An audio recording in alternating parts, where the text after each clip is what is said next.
is of interest to the whole of the Blake community. Dieter Löchle was born in Constance.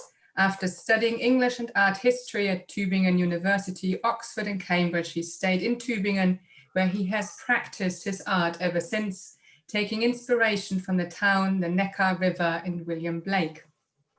Christoph Reinfand has been chair of English literature from the 18th century to the present at Tübingen University since 2004. His main areas of research are Romanticism, the history and theory of the novel, contemporary literature and culture, including popular culture, Indian literature in English, and the history of literary and cultural theory.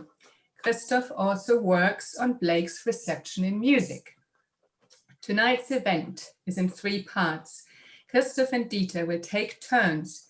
The event will include conversation, presentation, performance, music, and translation. It will last about 1 hour. We will then take a comfort break and then reconvene for questions. Thank you very much for joining us tonight. During the performance, we like you to mute yourself and to switch off your cameras, because we only want to see Dieter and Christoph side by side. Now, when you've done this, turned off your camera, you need to hover with your mouse over someone else's picture and go to the menu, the drop-down menu, and say or click hide non-video participants. If you do that, you will only see Christoph and Dieter. So give it a go, because that's the aim. If you don't do this, you'll have more people or just black boxes. So I'm going to make myself invisible as well, and I will hand over to Dieter and Christoph by simply disappearing. And just before we begin, may I, as a courtesy to everyone, just acknowledge that this is being recorded so that we might share it with others who might be interested.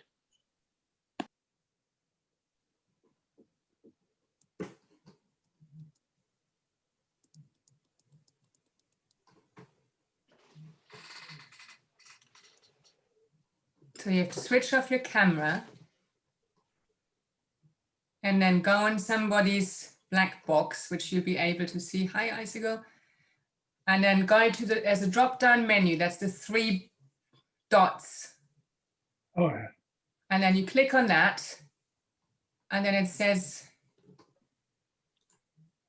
hide non-video participants. And if you do that, we won't be able to see you or your black box.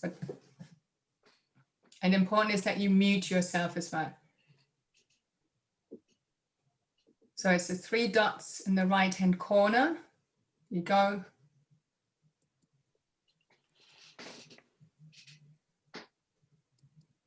And very important is that you mute yourself. And I'm going to do that as well, so that we don't interfere. Okay.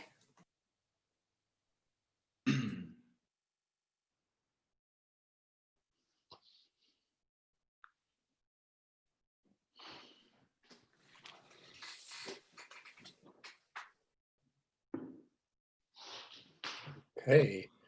May I just ask whether you can actually all see my PowerPoint presentation? I can't. I've got I don't know why not.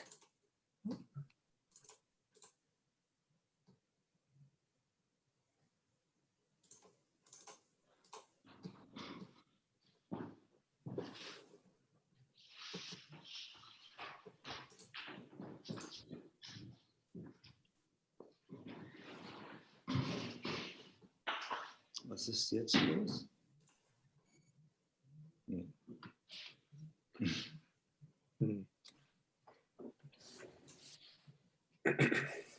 Dieter, can you see the PowerPoint presentation? No, at the moment there's just a blank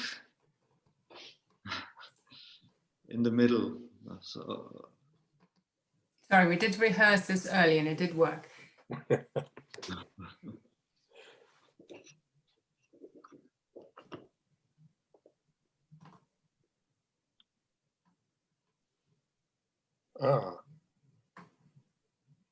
But now, perhaps.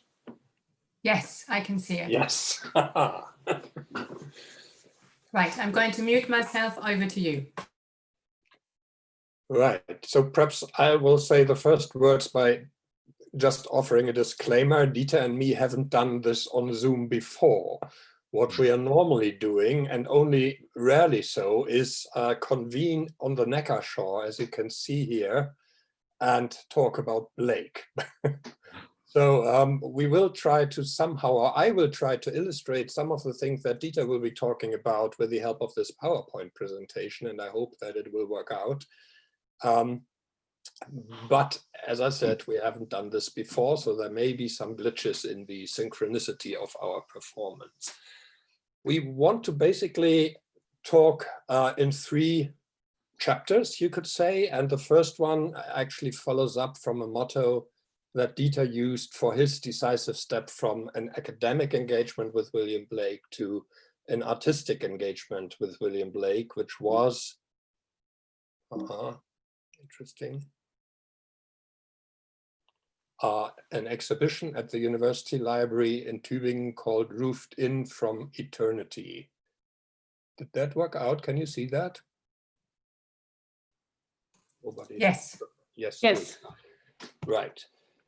And the central figure of that is the one by Blake, which you can see on the left. And the central figure that is now going to start out talking about Roofed In from Eternity is the beautiful young artist, which you see on the right, holding up a frame which roofs him in from eternity, I guess. So Dieter, I think it's your floor now to start out on this.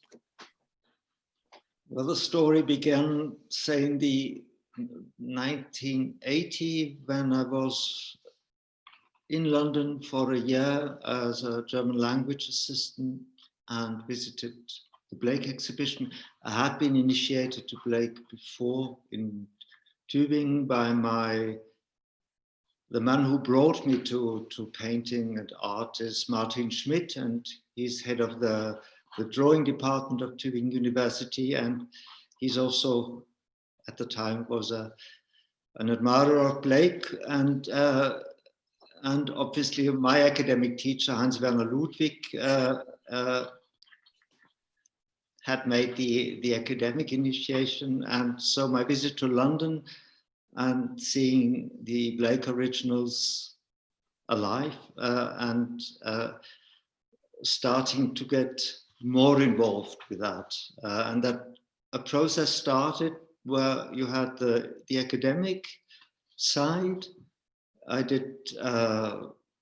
worked on the town symbolism in Jerusalem and embarked on an MA project and eventually on a PhD called Serpent Temple and Cathedral, again focusing on Jerusalem. And the whole time you had it's a kind of synchronicity that's been feeding. And the exhibition you mentioned, and this is the invitation, and we can towards that, is when that's the picture, that's the invite. A phrase I tend to use is you put in an acorn in the earth and a palm tree grows. And when my decision to really become an artist and try to make a living being an artist was in a way demonstrated by that and made obvious.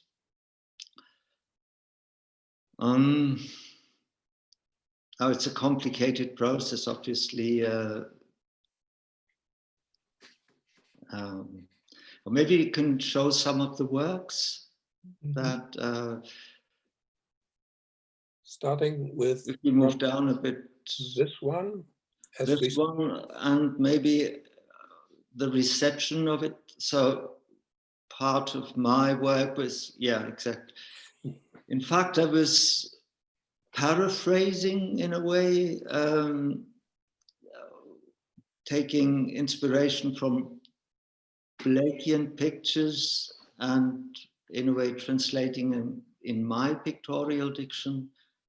And yeah, maybe best thing is to look at the things.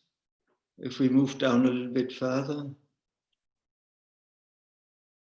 And this describes what we find, well, the main theme of the first book of Juris, namely that creation of a world out of one's person's vision,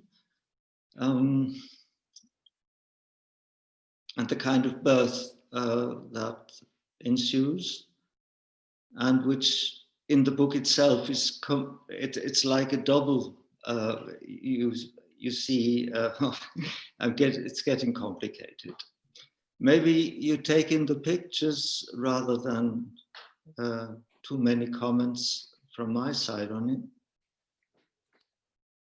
I could perhaps add that it seems to me, now that I'm looking at them again, it seems to me kind of obvious that we have this doubling. On the one hand, there is the kind of imagination which comes out of the heads, but on the other hand, the figures are all kind of crouched and kind of closed off to the upward. So the roofed in from eternity, I think, is also present in these images, like in the first one, right? Yes. And obviously the one of the things when I took them up again now is the fascination of enclosure, being locked in a sense, also offers shelter, warmth of a kind, and again it's a kind of imprisonment, obviously, as well. And here this more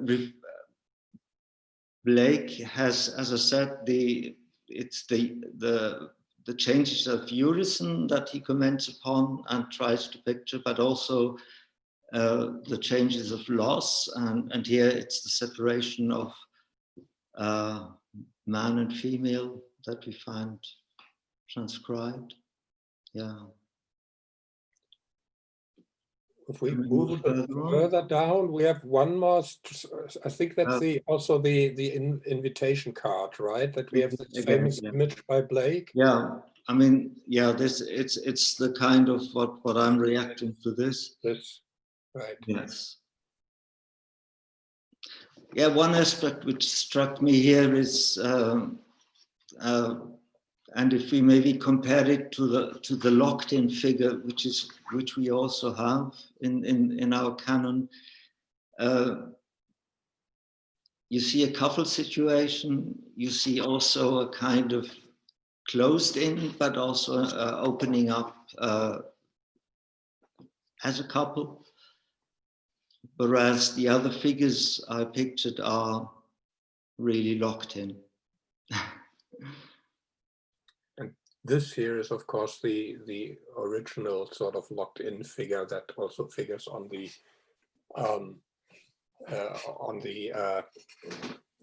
catalog cover, right? So that this is sort of roofed in from eternity theme that started things off for you.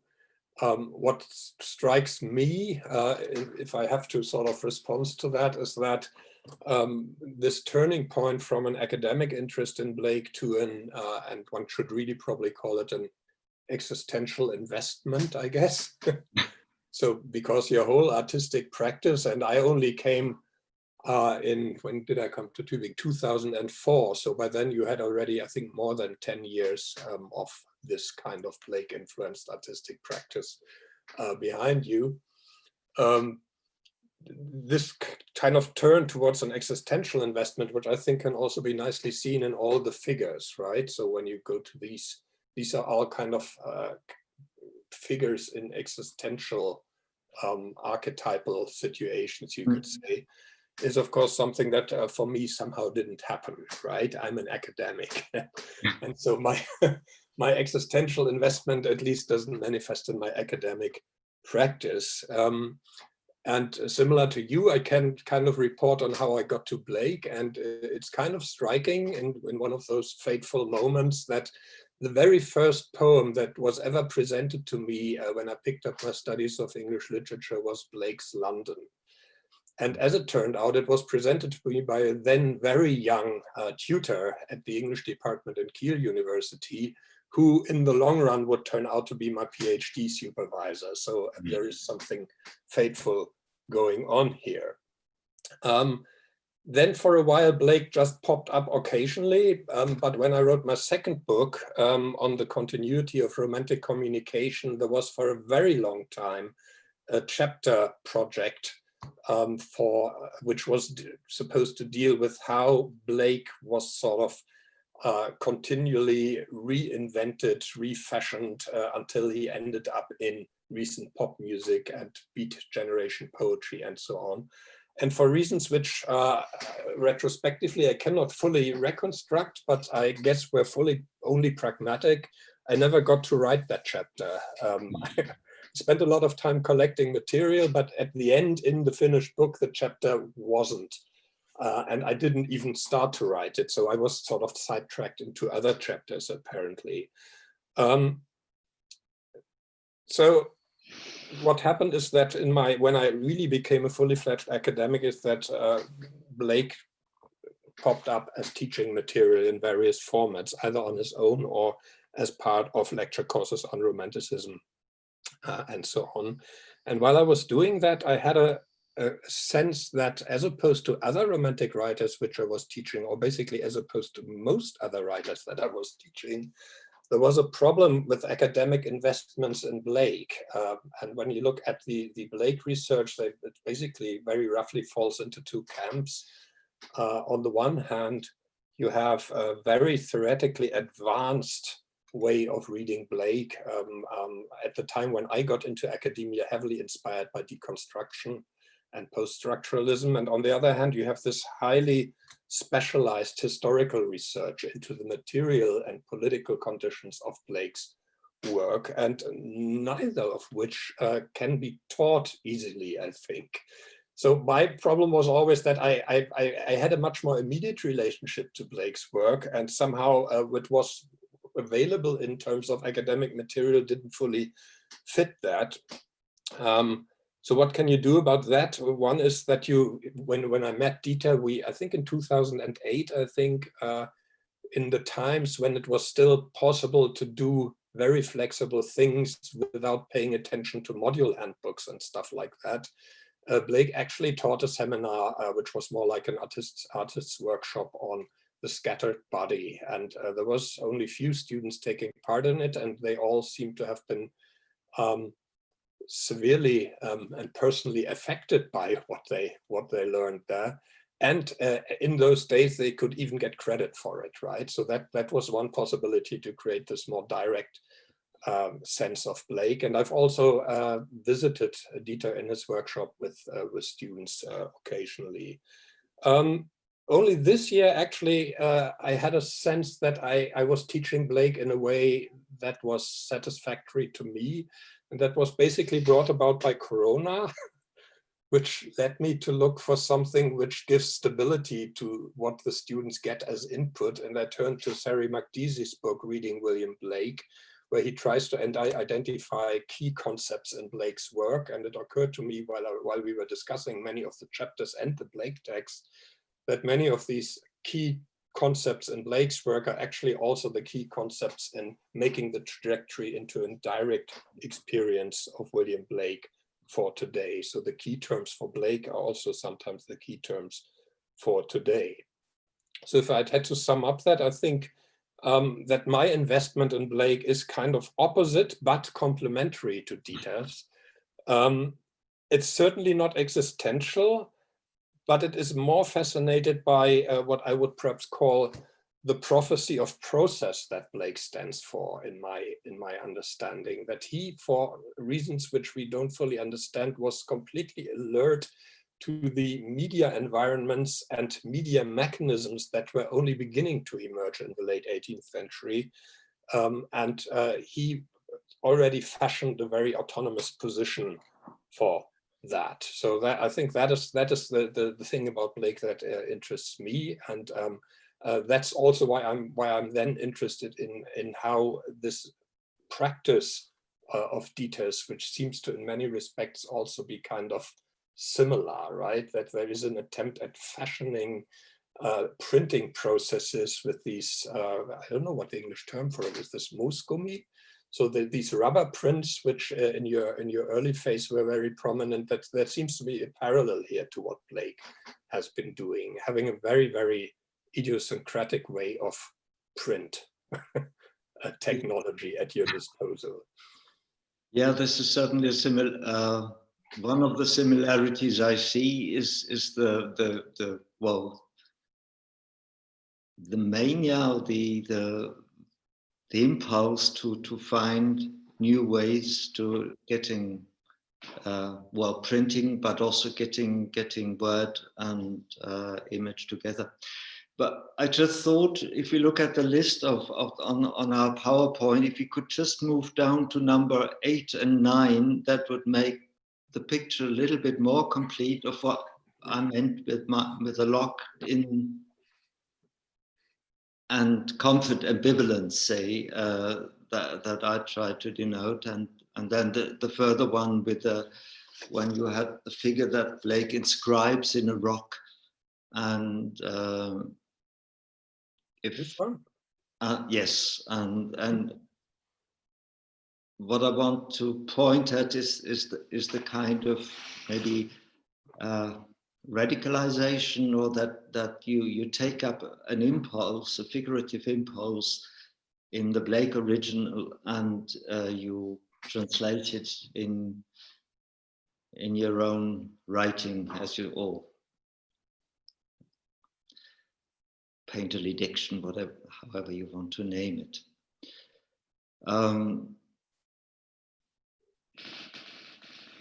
But I left back. You were speaking of teaching, and we should maybe move to the performative side. That mm-hmm. Is there anything that you would want to say about these two?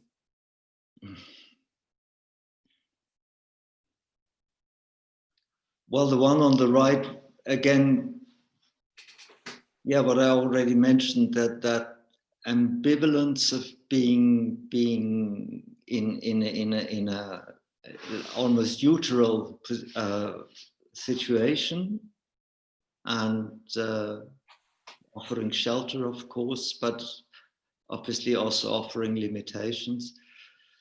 And if we look at the other one, where with a more halo-like impression,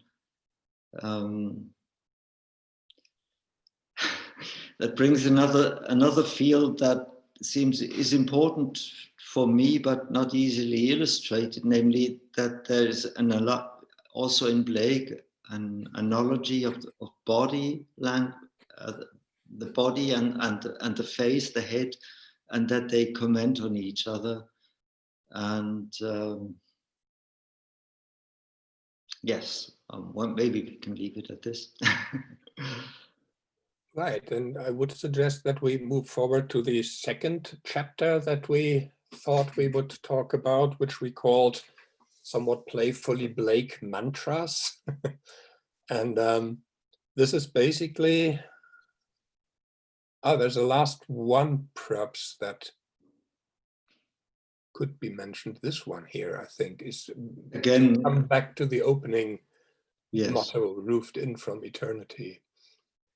Yes, and obviously Blakeans know the importance of gates and openings to Blake. And as you know, my theme was Serpent Temple and Cathedral as the two opposite visions of, bodily entrapment, generation, the whole complex of petrification that he describes, and the more imaginative side, namely as illustrated in the cathedral, and all the symbolism that Blake quotes, that takes in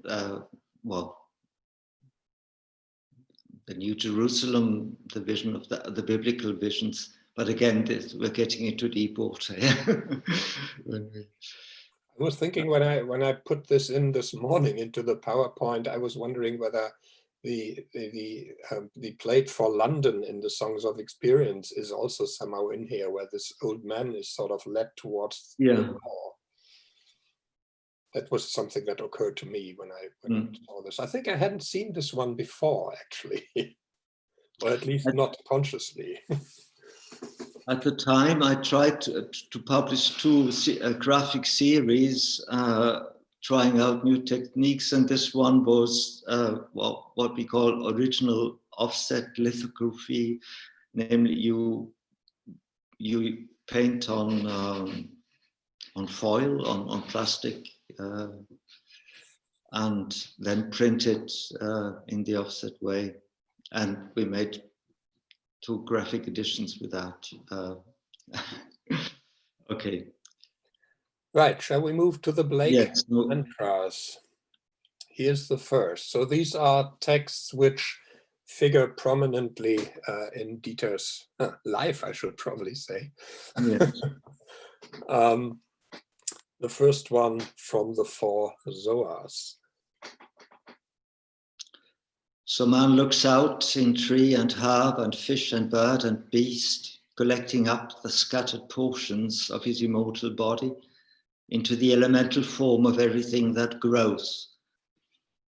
And if I quote my present situation by the river Neckar, where I've created myself an outdoor studio just above the river. I have a chestnut in front and a yew tree in the back, and I'm watching the birds and watching the fish, and I'm hearing the sounds of nature and such. So in a way, my attitude towards my environment very much corresponds to what Blake quotes here. And in another aspect, I've always thought that we obviously incorporate in our complex beings all the evolutionary development, and this is also nicely pointed out here. And we still have the bird sides, and we still have maybe the wilder sides, and yes. Maybe we move to the next one. This is a passage I took from the 4 Zohars. In Blake, the original, it's Los and Anithaman walked forth on the dewy earth. And again, it's for me a very alive and very full representation of what we can achieve if we bring our humanity to full expansion. I might read this again. They walked forth on the dewy earth, contracting or expanding their all flexible senses, at will to murmur in the flower small as a honeybee, at will to stretch across the heavens and step from star to star, or standing erect on the earth erect, or on the stormy waves, driving the storms before them, or delighting in sunny beams, while around their heads the elemental gods kept harmony. If you want to hear a German version of that, just to give you the ring, and for those of you who know German, und sie schritten voran auf der taunassen Erde, weiteten ihre allbeweglichen Sinne oder zogen sie zusammen. Wenn sie wollten, murmelten sie in Blütenkelchen, klein wie Honigbienen.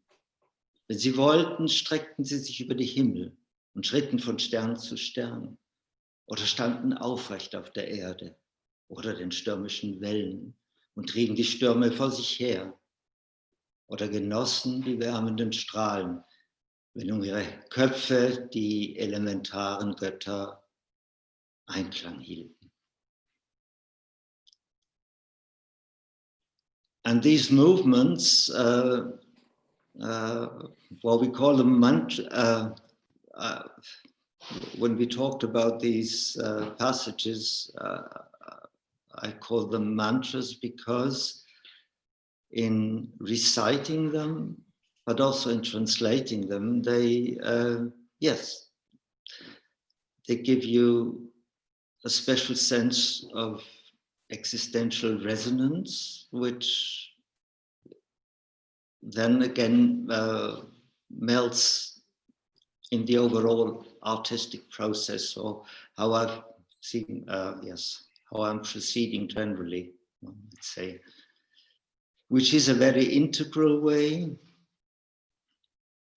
and where I use Blake as a, yes, as a face-to-face, as an inner friend, that has obviously evolved over the years, but the intimacy that we've reached now would encourage me to carry this momentum also in a group experience, and have such a passage as a, well, maybe not liturgical practice, but a kind of, imagine a kind of situation. Yes, I think resonance again is the best word to describe what I'd be aiming for. Perhaps if I had to sort of respond to that, I have to say that these passages, and the four Zohars haven't figured prominently in my life so far, I have to say. But the interesting thing about Blake is, and that's also something which I learned from Sari Makdizi's book on reading William Blake, that to a certain extent he has unbooked modern culture in that it's not about the single books, but you can read his whole oeuvre as one large book with open and porous borders to the larger scheme of things. So when I kind of randomly look at these passages, I find it interesting that with my interest in mediation, I would zoom in on, so man looks out, collecting up the scattered portions into the elemental forms. So I would immediately find something that can directly be pondered, it can be reflected upon, it can be discussed, it can be used for teaching, kind of more or less, in this case, offered for you, not randomly, but for me, randomly taken from the vast body of Blake's works. And similarly with the other mantra, for me, it would be zooming in on contracting or expanding their all flexible senses at will to murmur and delighting in sunny beams, which seems to me as good a definition of art as any other, right? It's something about using your senses and uttering something to murmur, and in that somehow create something that has the potential to delight. And that is also something which perhaps will in the future be stronger in my teaching, that I will probably try to move away, at least partly, from focusing on complete works, which the students have to somehow know about, to work with excerpts with a focus on small passages, as we are doing now. You could call them Blake sound bites, perhaps, and there is some interesting work that has been done on Blake's appropriation of the genre of the proverb, right? The proverb is something that has no individual speaker as its origin, but it's sort of collective wisdom that has congealed into an utterance, you could say. That is probably something that could be used in order to somehow, at least partly, overcome the challenge that particularly the prophetic books pose for teaching, right? Because if you want to make sense of them in their entirety, even, then you need to be pretty far gone into Blake, and you never get there with students, or only with some who then at some point choose to really focus on Blake. So this kind of approach is something that I'm trying to work with. This is also fitting, I think, with Blake's standing in contemporary popular culture, which is much more prominent than that of most of the other Romantic writers and artists. And there are these Blake quotes which pop up in all kinds of places. And at the end, Blake is perhaps a very good example for this shift that also seems to be occurring in literary studies, that we do no longer sort of find out the meaning of the text, and the professors are not the experts to hold forth on the meaning of the text, but we are rather sort of trying to figure out how an engagement with the text can perform the meaning potential that resides in text. And Blake is a really great example for that. With that, we can perhaps move forward to The Fly, which is one of the shorter Blake pieces that Dieter has been focusing upon lately. Yes, it has really accompanied me again in my the outdoor place I mentioned as something that I also recite for myself, but obviously now I'm doing it for you. Little fly, thy summer's play, my thoughtless hand has brushed away. Am I not a fly like thee? Or art thou not a man like me? For I laugh and drink and sing, till some blind hand should brush my wing. If thought is life, and strength and breath, and if the lack of thought is death, then am I a happy fly, if I live or if I die. In German again. Kleine Fliege, dein Sommerspiel hat meine Hand gedankenlos verwischt. Bin ich nicht eine Fliege wie du? Und bist du nicht ein Mensch wie ich? Denn ich lache, tanze, singe, bis eine blinde Hand bricht meine Schwingen. Wenn der Gedanke Leben ist, Atem und Kraft, und wo der Gedanke fehlt, der Tod, bin ich eine frohe Fliege, ob ich lebe oder stirbe. So,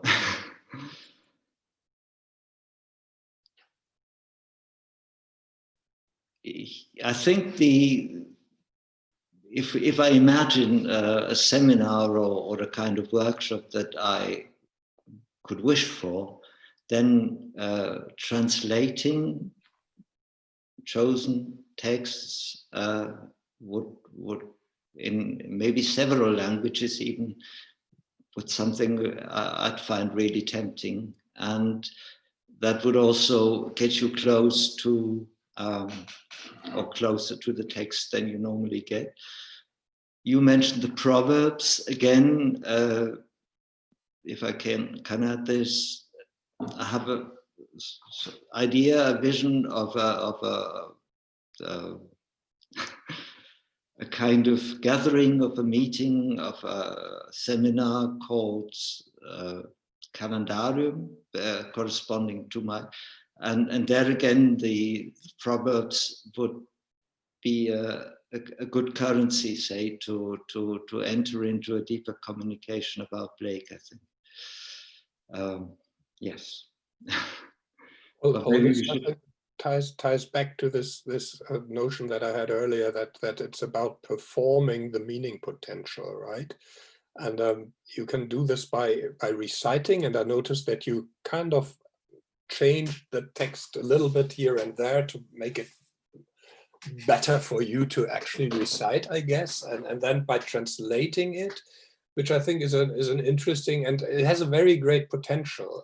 I haven't done this for a while, but when I teach 20th century poetry, for a while I let students actually translate and really sort of let them argue for their translation. I actually cannot do that any longer because in Tübingen we have so many international students these days who don't have German, so that that this model doesn't work. But about 10 years back, there would basically be students who have German in classes in the English department, so that has changed. And also it is the performance of the text. I had a couple of emails after we did this impromptu dialogue in the seminar that Sibylle Oerle talked about earlier, where the students said that when you sort of off the cuff recited The Fly and the German translation of it, that they were deeply affected by that. They were really moved, which doesn't happen all too often in advanced seminars. So there is a real potential here. Tying in with my own interest and what I'm currently working on, I thought we could perhaps have a little bit of acoustic respite. And I wondered which of the versions of The Fly that I have I found best. And this morning, at least, I settled on the one by my colleague Kevin Hutchins, who is a professor of romantic studies in, I think, in Canada. But has a past as a professional songwriter. And so these two versions of Kevin Hutchins meet in his versions of Blake's songs. So let me see whether I can somehow let you listen to the version of The Fly. So.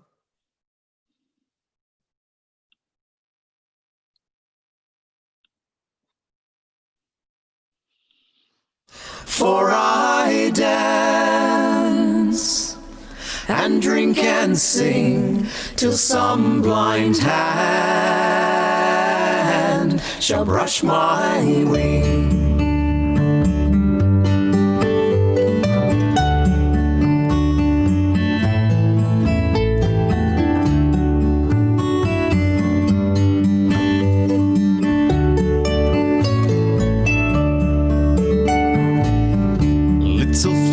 Thy summer's play, my thoughtless hand has brushed away. Am not I a fly like thee, or art not thou a man like me? For I dance and drink and sing till some blind hand shall brush my wing.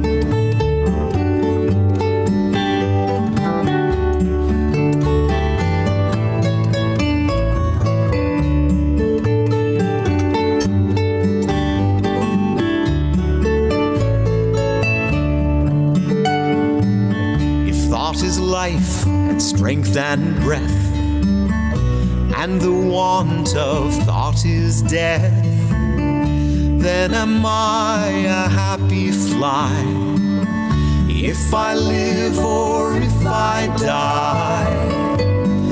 For I dance and drink and sing till some blind hand shall brush my wing.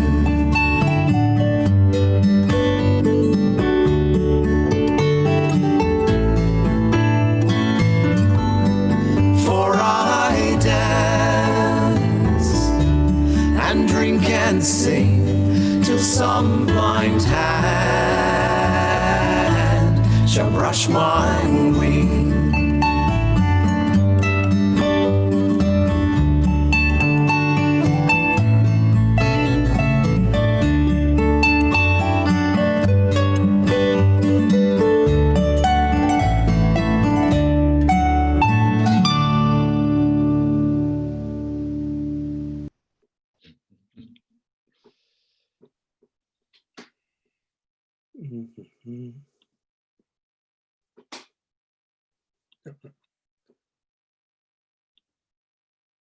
Here we go. Okay.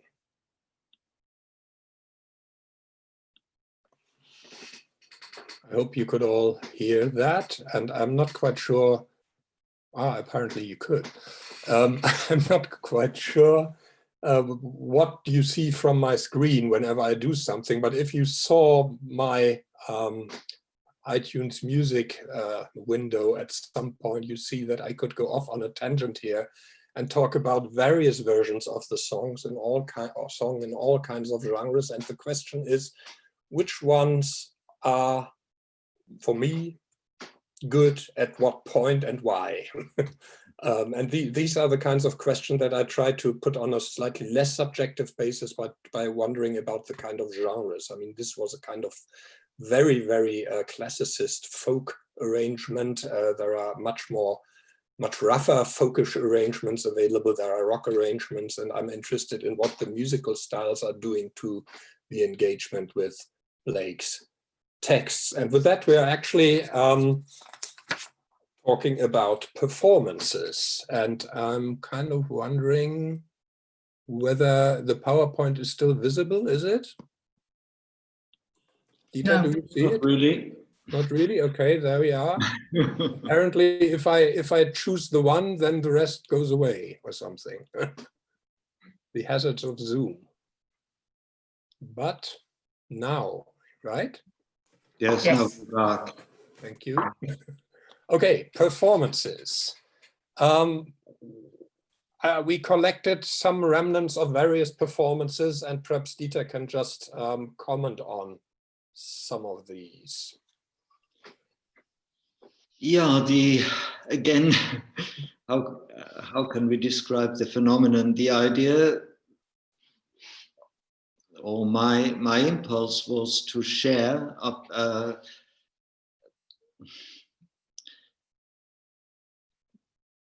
I have to start again. I think the most often mentioned word in the Blake Concordance is all, and what I always found striking is that Blake appeals. You're pushed to to have it on various levels, and so I invited dancers from France, I invited musicians, and we were experimenting with texts, and our effort was to turn it into some kind of performance that could be shown, presented to the public. And we had two basic approaches. One, the reference you see here, that took place in the Tuebingen Town Museum, and took it to the Prinzhorn collection in Heidelberg. That the quote we had before, derived from the scattered body, le corps dispersé, and the other one, which maybe is even lasted, say, in its impact a bit longer in its approach, namely WB, if we moved A Day with William Blake, that, well, brings to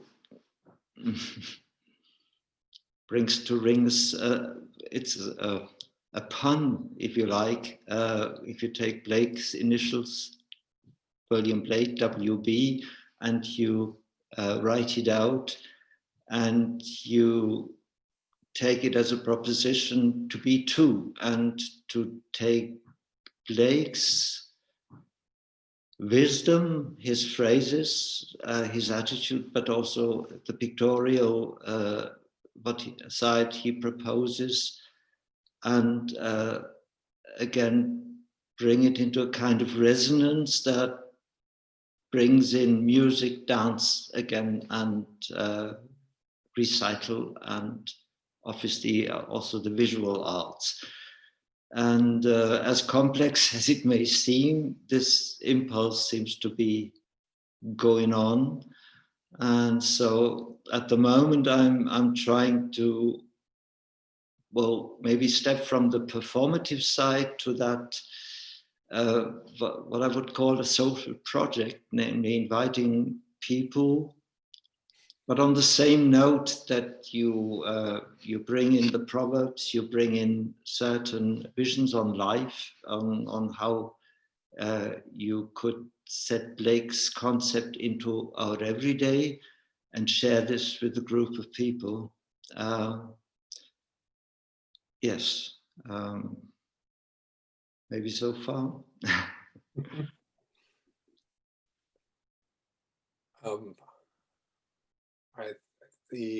Yes, yeah. We could talk a little bit about the calendars, because already on the right-hand side from WB, we get to mit Blake durch den Tag. And then the motto less than all appears, which is also one which pops up in one of the later calendars, right? Which one? Here, 2016, right? So perhaps you could briefly also introduce the calendar performance that has been running since 2013, I think.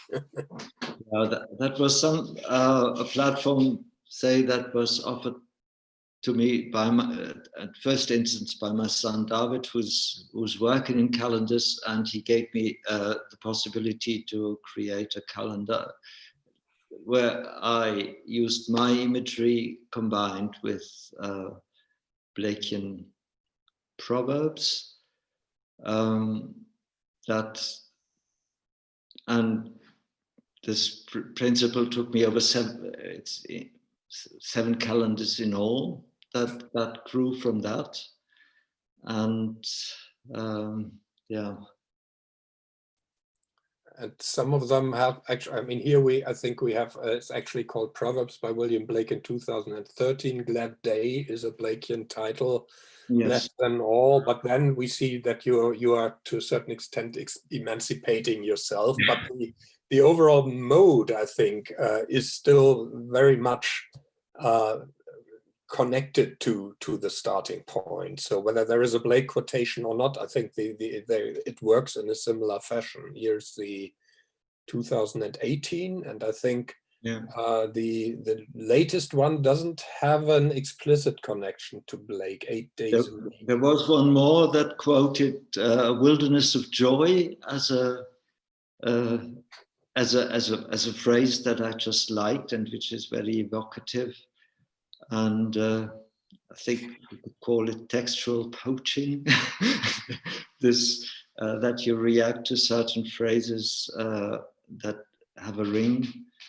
Another one of these for me is mild, moony luster.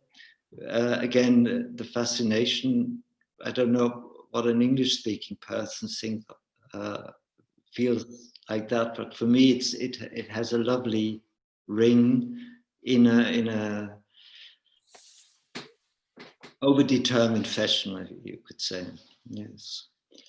The very latest calendar that will be published in 21 is just one Blakean phrase: they became what they beheld. But again, this speaks of our times, doesn't it? Somehow. Yeah. Right, and that more or less on time brings us to the close of what we kind of thought we'd do. I've been thinking about the role of performance in teaching and lectures. One way of doing that is, of course, if you happen to know somebody who does this more professionally than you yourself, like say Kevin Hutchings, if he happens to be around, though he isn't very often teaching in Canada, or including Dieter's performances in one way or the other. And one of my pets, of course, is to include music. I am currently working on something called Musical Settings of William Blake, Implications of Genre, which is then at least part of the missing chapter from the second book that will hopefully be written by sometime next year. And that, of course, to a certain extent also works in the classroom, though I find that students have a hard time discussing music or actually positioning themselves vis-a-vis music, beyond thinking something like, oh, that was lovely, or I didn't like that, right? So you create a full new set of problems when you try to somehow make students respond to something which is not the customary text in literary studies, or films or photographs or images in cultural studies, but when you bring in this acoustic dimension. But I'm working on it, and I've developed a couple of strategies to somehow elicit responses from students in this respect. I thought we'd end on a little bit of music. I chose the last text of the Songs of Innocence before the Songs of Experience follow, which is On Another Sorrow. And I choose that because this is one of those instances where for once music worked. In one of the seminar sessions, not the one which Dieter and Sibylle attended, but another one, we ended up discussing this song, and it seemed to be so clear to all the participants in the room how that works. And they were also so astounded that we have a song in a kind of folkish gospel medium where it sounds as if Blake wrote the lyrics for that particular purpose, that I would just sort of let that play to give you a sense of what fascinates me about these numerous musical versions of William Blake that we find these days. Now I have to see whether this will work again, hopefully. And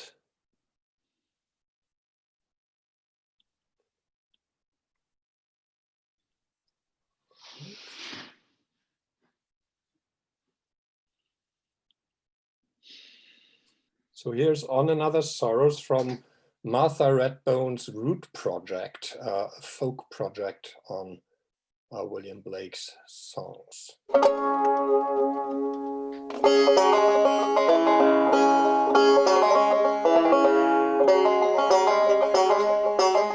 No, no, never can it be, never, never can it be. No, no, never can it be, never, never can it be. Can I see another's woe and not be in sorrow too? Can I see another's grief and not seek for kind relief? Can I see a falling tear and not feel my sorrow share? Can a father see his child weep nor be with sorrow filled? Can a mother sit and hear an infant groan, an infant fear? No, no, never can it be, never, never can it be. No, no, never can it be, never, never can it be.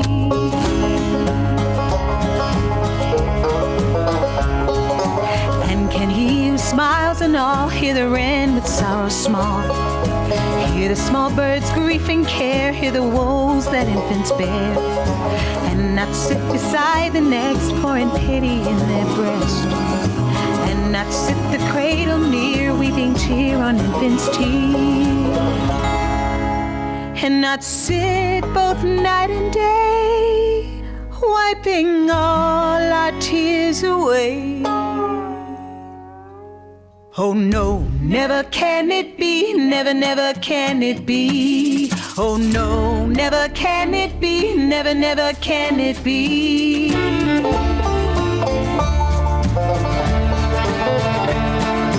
He doth give his joy to all, he becomes an infant small. He becomes a man of woe, he doth feel the sorrow too. Think not thou canst sigh a sigh, and thy maker is not by.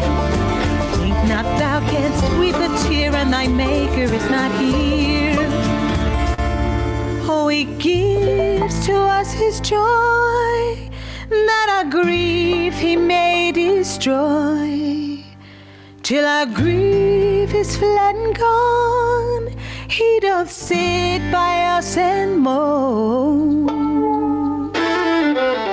No, no, never can it be, never, never can it be. No, no, never can it be, never, never can it be.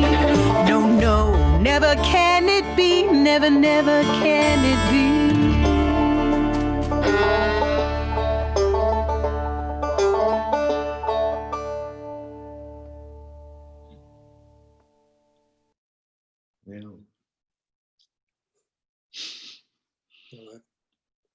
To find my way back.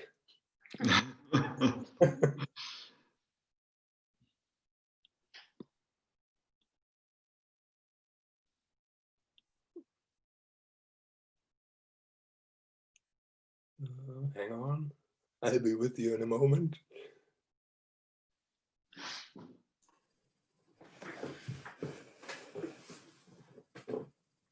Right.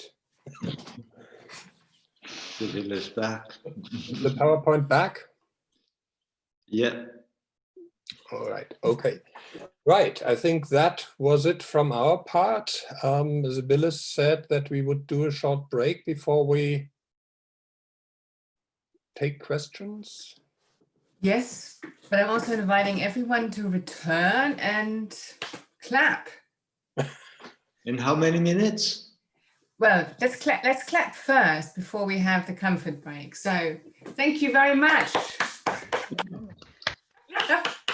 Yeah. Okay, thank you so much. 5 minutes comfort break. If you have to leave, if you want to leave, you can leave now, of course. But otherwise, 5 minutes, and then Dieter and Christoph are here to answer some questions and to talk more Blake. What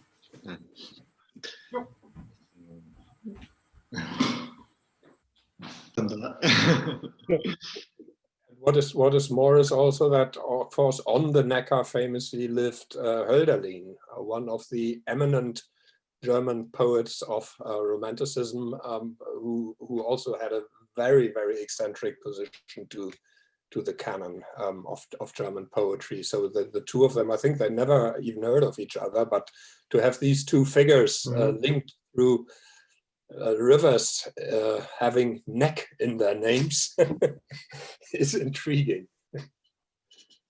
Can I just add another thing to the Dolly Parton bit that Peter came up with? That's exactly the thing that is so worrisome about dealing with music and genre, right? Because I have to say, with regard to Martha Redbone, Dolly Parton is exactly what I didn't hear in it. Oh dear, this is the second important discovery that the German sense of humor actually exists and works.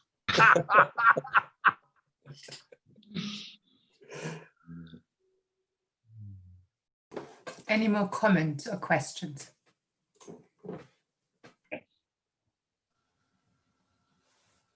I'd just like to say how much I've enjoyed it. I didn't know what to expect. I did study Blake for my fine art degree. That was probably about 10 years ago.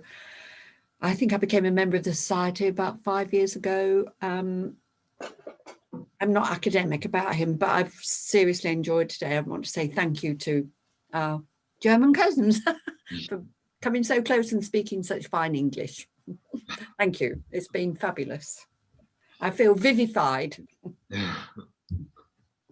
Hello. Hello. Hello. Yes. Christoph and Dieter, I would like to thank you for the great presentation. And I have a question for you, Christoph. You mentioned that you are interested in the analysis of different rendering settings of the same poem. Which poems are you focusing on? Any particular book? Do you also study settings based on prophetic books, apart, of course, from Jerusalem and those feet in ancient time, because it's quite famous and quite popular? Well, the most of the musical versions in the genres that I'm working on are from the songs. Either the songs of innocence and of experience, or from other shorter lyric poems by Blake. There is a very intriguing, I don't know whether you are aware of that, a very intriguing version of the complete marriage of heaven and hell by a Norwegian, well, it's actually, there used to be a black metal band called Uwe. Yes. But I think what they did with the marriage is not really black metal. It's a sort of a mixture between black metal, ambient, and progressive rock, I would think. But it's intriguing to have the full of the marriage of heaven and hell worked into this kind of musical texture, very elaborate production. So that's actually the only. There are bits of, and I think it is from the Four Zoas, the Price of Experience section. This has been composed by Mike Westbrook as part of his cycle of jazz compositions of Blake. And it has been picked up by Van Morrison on a record in the 1980s, I think. Let the Slave, right? Let the Slave? Yes, Let the Slave, that's it. On A Sense of Wonder, is it? Yes. Yeah. Yes, because I'm writing my PhD on Blake and music, so I'm quite interested in in your topic. Do send me an email, then we should really talk about that. Definitely. So I've just got another question, just one last question. It seems to me that some artists made some efforts to reproduce the original song that Blake would have sung. And are you interested in this aspect of the settings, like the efforts that Allen Ginsberg, Ed Sanders, Gregory Forbes try to make this sort of attempt to reproduce his original music? But we don't know. There are some biographic accounts that he would have sung his songs, but there's no notation, no music notation to this time. So are you interested in this aspect of trying to compare the settings to an intended original setting?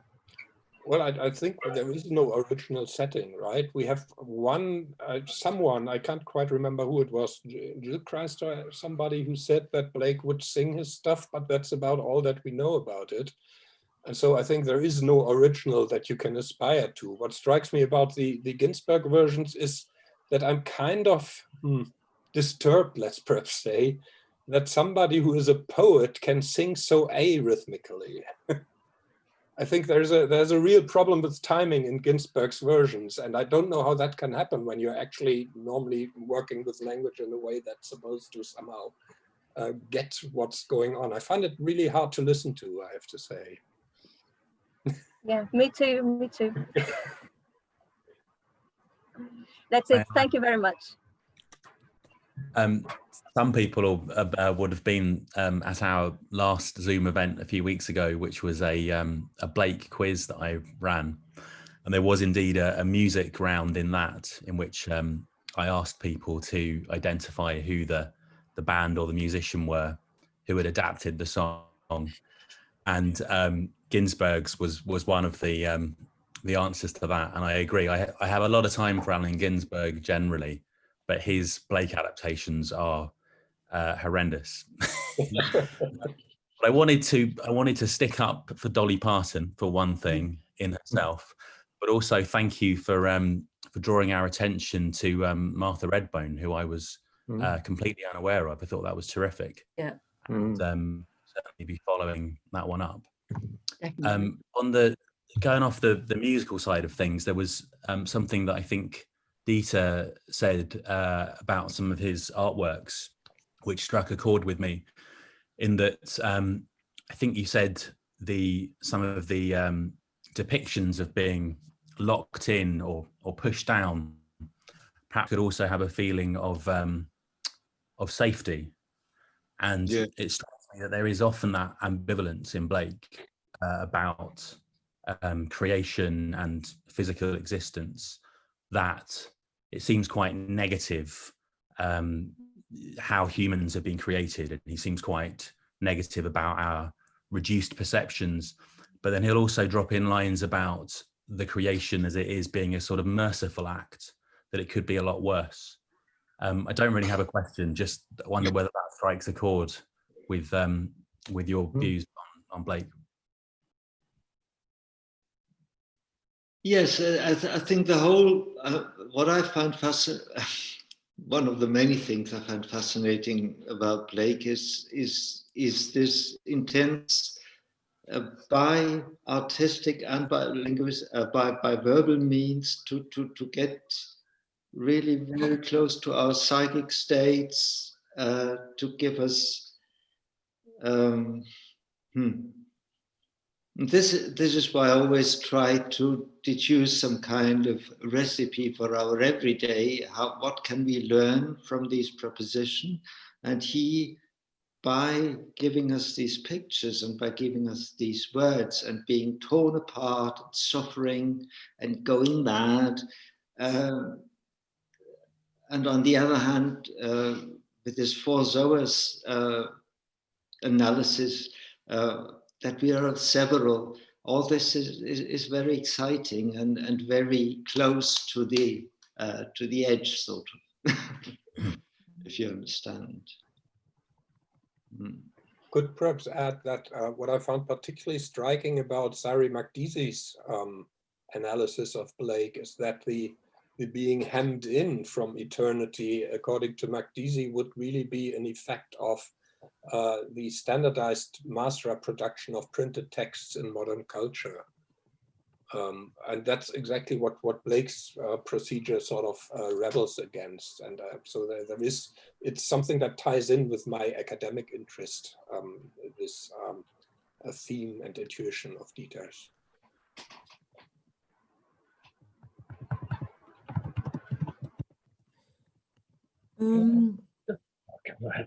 If I may ask a question to Dieter, I don't know if you can hear me. Yes. Okay. Hi, I'm Franca. Okay.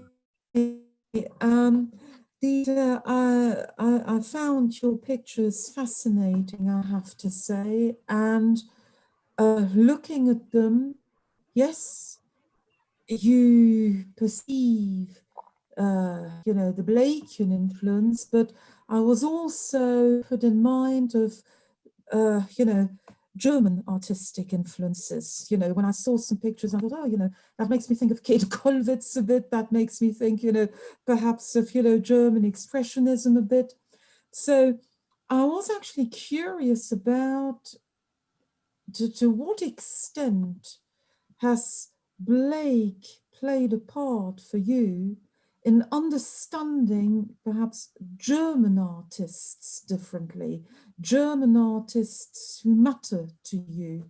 So has Blake been a part of this dynamic too? The Blakean grit, the Blakean, gaze, if I may say so, helping you to appreciate perhaps German artistic influences on you differently, or simply helping to understand German artists differently? I think that's a very complex field. I mean, one thing that rings is Max Beckmann is one of my great favorites, and I know that he's also, or not, worship is a great word, but he looked with a lot of appreciation to William. So there is a link, a speaking link, and as I've mentioned before, my teacher, Martin Schmidt, his insights on Blake, but again, that would bring us into deep water because it's quite complex analysis, but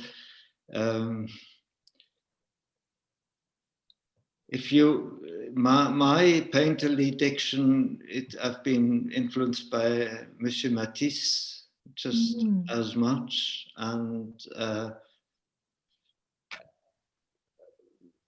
the Blakean impact is an overall impact and which is, I mean, in speaking to the Blake Society, it has a very personal ring, like being an inner friend or someone face to face you create. I think that has become clear, and it's been changing over the years. So from one element to the other, and it keeps on ringing. So, that's the fascinating thing, that there's also an imminent impulse to push things on, and also to use it as a communicative basis to, but which is hard to achieve, because very often people have their own resonance, and to communicate about it is not easily achieved anyway. Thank you. Yeah. I think we have time for one more question. Can I just put one little, we've been mentioning Ginsberg and how dreadful he is, but as a performer of Blake, this is by Stephen Taylor, and it's, is it clear? And it's Ginsberg's tunes performed by a real musician who sings in tune. Stephen Taylor used to be, well, perhaps still is, in the Fugs. So he's a competent musician. It's Ginsberg's music performed competently, whereas Ginsberg's music is usually performed incompetently. So, and there was one other thing about Blake and music, and it's also Blake and Germany, because some of the earlier settings of Blake, late 19th century, are by Jacques Blumenthal, who was born, I think, in Offenbach. But is he a German composer? I'm not sure, because from his 20s onwards, he was official pianist of Queen Victoria. So he lived in London, but he was German by birth. So Jacques Blumenthal, 19th century, very early in creation of Blake setting. Sibylla is aware of my interest in how this unknown relationship between Blake and German-speaking people in London. There's a long history. It's not just Crabbe Robinson, it's before Crabbe Robinson. Okay, I've just rambled on inconsequentially there. Oh, and I did want to ask Peter, when you do the translations, when you read your translations, they're your translations, is that right? Yes, yes. Yeah. So, I mean, the only German version I know is Wilhelm. Yeah. Yes. Well, wasn't. It's amazing how well Blake goes into German, I think. Thank you. Yeah. Harry, could you send the name of that Blumenthal guy through the chat? Maybe if I can master the technology. Yeah. Okay. Okay. I don't know how we're doing for time, Tim, but I think we've reached, it's 9:30 in England. Are there any more burning questions? Otherwise, I would hand back to Tim. I'd just like to ask myself a question to Dieter. Your use of calendars, it's a very ephemeral form for art. Are you playing with the very popular aphorism of Blake that eternity is in love with the productions of time? Is that why you use a calendar? Yeah, maybe that's a very that would be Nice one. that would, a very lovely way of putting it. No, obviously, when you embark on this calendar quest and then you start, I mean, you must be, my new motto that I write over my calendarium project is creating space, creating time, Zeit schaffen, Raum schaffen. And working on these calendars has obviously, pushed up this idea that we are in fact master of our own time still, even if we're under many, all the circumstances we know, but still we should remember that, and that's the Blakean appeal, that our imagination endows us to work with these categories in our own needs. And this is what I wanted to create, in fact, with the group, which is a difficult undertaking, I know. but see where it goes. So calendarium is like would be my a little my island in the moon, or my specific place where congenial people meet and are inspired by those, well, Blakean words, but also what nature has to offer, or what art has to offer. So it's a joint venture. I'd like to bring this gathering to an end with a few words of thanks, primarily to Christoph and to Dieter for the preparation and this wonderful conversation we've had this evening, and for Sibylla for facilitating it and being the prime organizer of this conversation. Whenever I see events on Zoom, I'm always fascinated by the backdrops people choose. And I think there should always be a prize for the best bookish backdrop. And I think the prize tonight goes to Brazil for Camilla, who seems to be in a room only made of books. And my shelf, my Blakean shelf is just over there, up there. She lives in a library, obviously. So look, this I bought in the last exhibition by Tate, from Tate. Yeah. Excellent. So everyone, thank you very much for attending.